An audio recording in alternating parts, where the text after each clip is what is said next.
Hello everyone, स्वागत है आप सभी का 24/7 क्लैट के ऑफिशियल यूट्यूब प्लेटफॉर्म पर। मैं हूं आपकी लॉ मेंटर डिंपल पारेख और आज हम एक बहुत ही इंपॉर्टेंट पॉइंट पर डिस्कशन करने जा रहे हैं और वो ये कि आपका जो एग्जाम होने वाला है MHCET लॉ का, उसमें कैसे क्वेश्चंस हम एक्सपेक्ट कर सकते हैं लीगल रीजनिंग में। वीडियो को स्टार्ट करने से पहले, इस सेशन को स्टार्ट करने से पहले मैं आपको बता दूँ कि पहले आपको 150 क्वेश्चन पूछे जाते थे, लेकिन इसको क्लैट के लिए, क्लैट के साथ इन लाइन लाने के लिए अब 120 क्वेश्चन कर दिए गए हैं। यानी कि अब आपको 120 मिनट्स मिलेंगे जिसमें आपको 120 मार्क्स का जो क्वेश्चंस हैं उनको अटेम्प्ट करना होगा, दोनों 3 ईयर लॉ में भी और 5 ईयर लॉ में भी। तो हमारे जो पर्टिकुलर सब्जेक्ट्स हैं उसके वेटेज उसी के अकॉर्डिंग यहाँ पर रखे गए हैं। वेटेज में चेंजेस नहीं हुए हैं, बस खाली 150 क्वेश्चंस की जगह आपको 120 क्वेश्चंस मिलने वाले हैं। तो यहाँ जो पहला सवाल बच्चों का आता है वो ये आता है कि क्या हमें यहाँ पर ये देखने को मिल सकता है कि पेपर हमारा टफ होगा? तो यहाँ पर पेपर टफ होने की बात नहीं है, बिकॉज वेटेज तो उतना ही रहेगा, ठीक है। तो यस, हमारा पेपर बहुत ही मॉडरेट रहने वाला है। और अब आगे चलते हैं, हम लोग जल्दी से देखते हैं कि पहले कौन से सेक्शंस हैं जहाँ से मैक्सिमम क्वेश्चंस आए थे और उसके बाद हम लास्ट में टुवर्ड्स द एंड ये देखेंगे कि इस साल हम क्या एक्सपेक्ट कर सकते हैं। तो आपको मेरे साथ वीडियो के एंड तक बने रहना है। चैनल को सब्सक्राइब जरूर से कर दीजिएगा और इस वीडियो को लाइक करना भी बिल्कुल भी नहीं भूलेंगे। तो अगर हम लोग यहाँ पर पूरा हमारा ट्रेंड एनालिसिस देखें 2016 से ही अगर हम लोग यहाँ पर बात करें तो कॉन्स्टिट्यूशनल लॉ से मैक्सिमम क्वेश्चंस पूछे जाते हैं, पूछे गए हैं आज तक। और मैं आपको ये भी बता दूं कि कॉन्स्टिट्यूशनल लॉ से 1 लाइनर क्वेश्चंस ज़्यादा पूछे जाते हैं। तो कॉन्स्टिट्यूशनल लॉ हमारे लिए बहुत इंपॉर्टेंट है। बाकी अगर हम लोग बात करें हमारे ट्रेडिशनल लॉ की, चाहे वो लॉ ऑफ क्राइम है, लॉ ऑफ टॉर्ट है, लॉ ऑफ कॉन्ट्रैक्ट है, यहाँ से भी मिक्सअप होकर के अच्छे खासे क्वेश्चंस पूछे जाते हैं। चाहे वो असर्शन बेस्ड क्वेश्चन हो, चाहे वो 1-2 1 लाइनर क्वेश्चन हो, चाहे यहाँ पर वो प्रिंसिपल फैक्ट बेस्ड क्वेश्चन हो, चाहे वो सिर्फ और सिर्फ फैक्ट्स बेस्ड क्वेश्चन हो। तो ट्रेडिशनल लॉज हमारे लिए बहुत इंपॉर्टेंट है।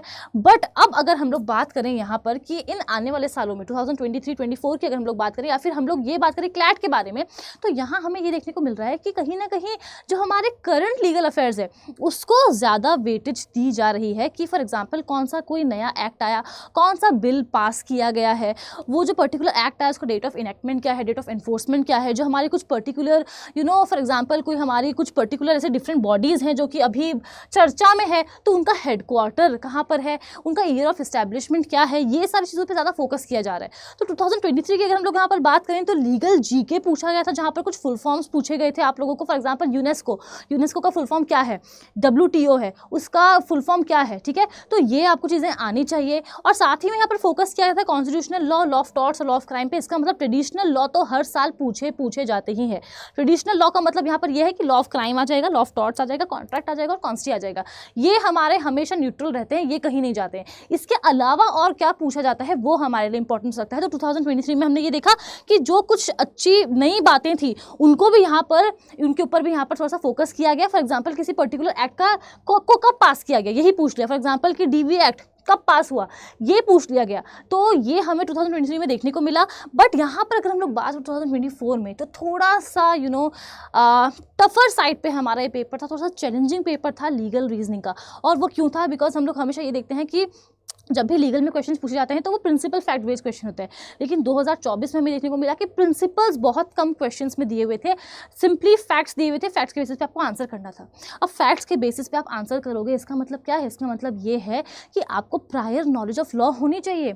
आपका जो डेफिनेशन ऑफ थेफ्ट है वो आपके माइंड में फिट होना चाहिए कि अगर ऐसा हुआ तो ये थेफ्ट होगा। अगर 5 या 5 अदर लोग हैं जो लोग रॉबरी कर रहे हैं तो वो डिकॉइटी में आएगी।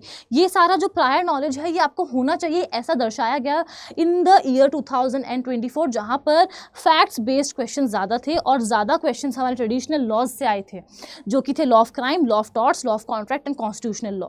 और सॉलिड आपका जो एक फाउंडेशन था वहाँ पर ये चेक किया जा रहा था कि आपने जो कुछ भी पढ़ा है उसमें थ्योरी आपकी सॉलिड है या नहीं है। अगर थ्योरी आपकी सॉलिड है तो आप इन क्वेश्चंस को एकदम आराम से कर पा रहे थे। अब यहाँ तक सारी बातें हो गई है तो हम लोग आगे बढ़ेंगे और चलते हैं सीधे 2025 पे कि इस साल हम लोग क्या एक्सपेक्ट कर सकते हैं। तो लॉ ऑफ कॉन्स्टिट्यूशन हमारा सदाबहार है, एवरग्रीन है। यहाँ से क्वेश्चंस हमेशा आते हैं, चाहे वो प्रिंसिपल फैक्ट्स बेस्ड क्वेश्चन हो जो कि आ सकता है सेल्फ इंक्रिमिनेशन की डॉक्ट्रिन पे, या फिर वो पर्टिकुलरली आ सकता है डॉक्ट्रिन ऑफ डबल जियोपार्डी पे, तो ये आ सकते हैं। वरना हमारे जो एवरग्रीन 1 लाइनर क्वेश्चन हैं वो तो हमारे लिए अटमोस्ट इंपॉर्टेंट है ही है।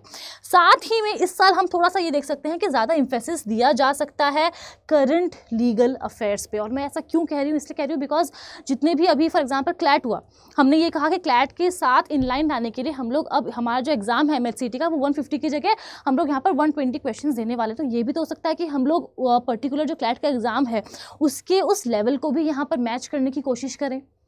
तो अगर क्लैट का एग्जाम अगर हम लोग देखें जो अभी हुआ था दिसंबर में, उसमें करंट लीगल अफेयर्स के बेसिस पे क्वेश्चंस ज़्यादा पूछे गए थे, पैराग्राफ्स दिए गए थे, पैसेजेस दिए गए थे, जिसके बेसिस पे आपको आंसर करना था।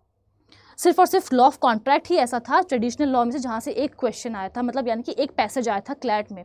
तो हम कहीं ना कहीं एक्सपेक्ट कर सकते हैं कि करंट लीगल अफेयर्स का वेटेज इस साल थोड़ा सा ज़्यादा रह सकता है और एक सॉलिड अंडरस्टैंडिंग ऑफ कॉन्सेप्ट जो है वो आपका नीड ऑफ द आवर है। बिकॉज पिछले साल भी यही हुआ था, फैक्ट्स बेस्ड क्वेश्चन ज़्यादा आए थे, तो हो सकता है कि फैक्ट्स बेस्ड क्वेश्चन ज़्यादा आए। हमारे जो नए लॉज आए हैं उनके ऊपर हमें ज़्यादा फोकस करना है। बिकॉज फॉर एग्जांपल स्नैचिंग पहले नहीं थी, अब इंट्रोड्यूस कर दी गई है, तो स्नैचिंग पे हम लोग क्वेश्चन एक्सपेक्ट कर सकते हैं। मॉब लिंचिंग पे हम लोग क्वेश्चन एक्सपेक्ट कर सकते हैं। सेक्शन 69 ऑफ BNS पे हम लोग क्वेश्चन एक्सपेक्ट कर सकते हैं। ये जो हमारे नए लॉज आए हैं इनकी डेट ऑफ इनेक्टमेंट क्या है, डेट ऑफ इन्फोर्समेंट क्या है, इन पे भी हम लोग को ज़्यादा फोकस करना होगा। बिकॉज इस पे भी क्वेश्चन हम लोग एक्सपेक्ट कर सकते हैं। And last but not the least, इस बार मुझे ये लग रहा है कि अगर हम थोड़ा सा प्रेडिक्शन करें पास्ट ईयर्स को देख करके, तो कहीं ना कहीं एक बैलेंस रहने वाला है पूरे पेपर में। बिकॉज हम लोग अगर 2016 से लेकर अभी तक देखें तो traditional laws as it is पूछे गए हैं। लॉ ऑफ क्राइम भी वेटेज रखता है, लॉ ऑफ कॉन्ट्रैक्ट भी रखता है, कॉन्स्टी भी रखता है, टॉर्ट्स भी रखता है। तो कहीं ना कहीं लेकिन हम ये देख पाएंगे शायद कि ज़्यादा वेटेज यहाँ पर किसी एक पर्टिकुलर सेक्शन को ना दे करके एक बैलेंस क्रिएट करने की कोशिश की जा सकती है, जहाँ ट्रेडिशनल लॉ के साथ साथ करंट लीगल अफेयर्स भी उतना ही इंपॉर्टेंस रखेगा हमारे लिए। तो जो भी मैंने आपको बातें बताई है उन सभी बातों को पॉइंट ऑफ व्यू में रख करके, उन सभी बातों को दिमाग में रख करके हमें अपनी आगे की तैयारी करनी है कि हमें कोई भी पर्टिकुलर सेक्शन को छोड़ना नहीं है। करंट लीगल अफेयर्स पूरा का पूरा पढ़ करके जाना है। ईजी वन लाइनर क्वेश्चंस आ सकते हैं जो कि बहुत स्कोरिंग होंगे हमारे लिए, नेगेटिव मार्किंग भी नहीं है।